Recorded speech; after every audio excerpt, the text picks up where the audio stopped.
જય શ્રી કૃષ્ણ બધાને.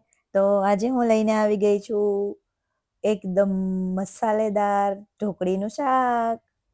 આજે જમવાનું એકદમ દેશી રાખ્યું છે. સૌથી પહેલા ઢોકળીનું શાક બનાવ્યું અને શાકમાં લસણ થોડું વધારે રાખ્યું છે એટલે સ્વાદ એકદમ મસ્ત આવ્યો છે. હવે જમવાનું પીરસી લઈએ.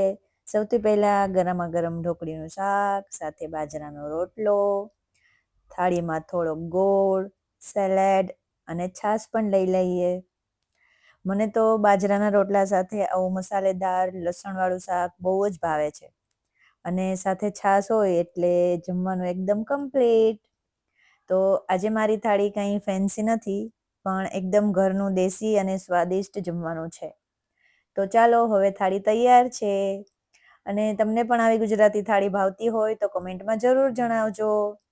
અને હા, આ ઢોકળીના શાકની ફૂલ રેસીપીનો વિડીયો પણ હું બહુ જલ્દીથી અપલોડ કરીશ. એટલે રેસીપી જોવા માટે મારી સાથે જોડાયેલા રહેજો. મારા વિડીયોઝ ગમતા હોય તો લાઈક કરજો, તમારા ફ્રેન્ડ સાથે શેર કરજો અને મારી ચેનલને સબસ્ક્રાઈબ કરી લેજો. Thank you friends.